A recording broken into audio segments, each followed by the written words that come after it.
A classic Caitlin Clark performance showed the Fever's ceiling. Watch out, WNBA, Indianapolis So. Be honest. How did you think Caitlin Clark would play heading into her first game back after a 3-week absence? Indiana Fever coach Stephanie White knew Clark's adrenaline would be high to open the game. It was, as Clark fired the first of her 14 three-point attempts on Indiana's first offensive possession. But did White anticipate a 25-point first half from her superstar guard? No, she said. Fever guard Lexi Hull said getting Clark back felt a little bit like Christmas morning. But did Hull, speaking before the game, want to put a number on Clark's potential output? Another no. Hull only predicted that Clark would provide a jolt inside Gainbridge Fieldhouse. Clark, herself, said White told her to have grace with herself as she returned from a left quadriceps strain that kept her out since May 24. Earlier this week, Clark wondered if there would be rust to shake off after missing 5 games. But perhaps no one should have been surprised by what occurred Saturday afternoon in Indiana's 102-88 win over the previously undefeated New York Liberty. Clark finished with 32 points, 3 shy of her career high. She hit 7 three-pointers, tying a career high, all of which came from beyond 25 feet. She had 9 assists, finding teammates on stretch passes. She added 8 rebounds, igniting fast breaks. Don't we always expect that kind of game from Caitlin? White asked. We should, or at least we will now. The Fever's supernova is officially back in orbit. That much was clear Saturday. But another statement was made too. Indiana remains among the league's most dangerous franchises when No. 22 is running the WNBA's most popular show. Eager Fever fans welcomed back Clark as she walked onto the floor more than 100 minutes before tip-off. Those lucky enough to be around the court and lower bowl during Indy's warm-ups took out their phones to film Clark getting loose. They know every moment is precious. After Clark missed games for the first time in her professional or collegiate career, Indiana went 2-3 in her absence. A sellout crowd of more than 17,000 fans later roared in delight as Clark was introduced in pregame introductions. After the opening tip-off of Indiana's 4th Commissioner's Cup game, fans cheered even when she merely touched the basketball. Clark reciprocated pleasantries, though nothing was more eye-catching than her 3-point barrage late in the first quarter. In just 38 seconds, Clark knocked down 3 consecutive threes from a combined 93 feet.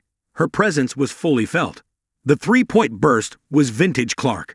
Not only was each shot in transition or semi-transition, but she also faced the crowd to flex, gestured to Fever fans to get louder or stuck out her tongue, as she ran back on defense in celebration each time.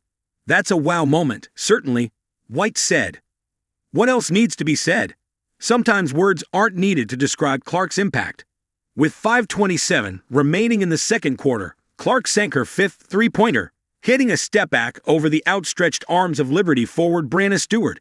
Stewart could only smile and laugh as play went the other way. Greatness respects greatness, after all. Clark said she felt a little extra juice Saturday morning, energized as she made her return to game action for the first time in weeks.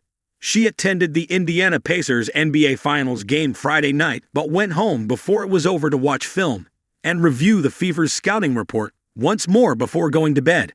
She acknowledged the NBA late night to afternoon turnaround was tough to balance.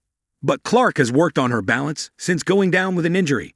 She was forced to weigh desires to play in the short term with the knowledge that the Fever are still in only the first third of the season. She recognized that despite the Fever's 4-5 record entering Saturday, an early return wasn't worth it if it could put her health in jeopardy again.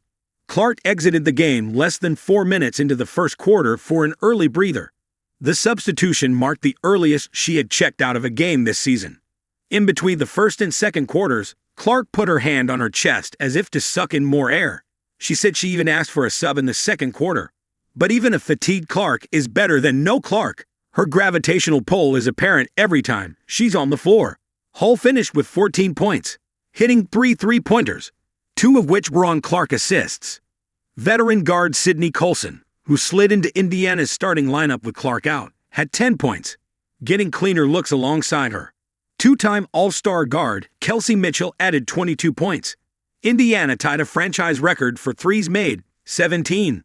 Clark carried us in the first half, and everybody else carried us in the second half, White said. That's what makes Indiana so dangerous. The Fever are ranked No. 2 in defensive rating, up from 11th last season. Indiana's offense. It can be as lethal as anyone's, as evidenced by hanging 102 points on the defending WNBA champions. Clark knows recovery will now be critical. For 3 weeks, she did everything she could to return to the court as healthy as possible. She used red light therapy and needling. She lifted to strengthen her muscles and used a hyperbaric oxygen chamber. She plans to maintain some of those routines. With the schedule that we have coming up, that's going to be super important, Clark said. But her presence can't be overstated. Before walking off the court, she signed a few autographs and posed for a few pictures. She had interacted with fans amid her absence, but she often did so before games and before finding a seat next to coaches and teammates on the bench for 40 minutes at a time. Now she will only sit when subbed. She's back to delighting fans with her play. Opponents, beware. Expectations are clear. She's special, White said.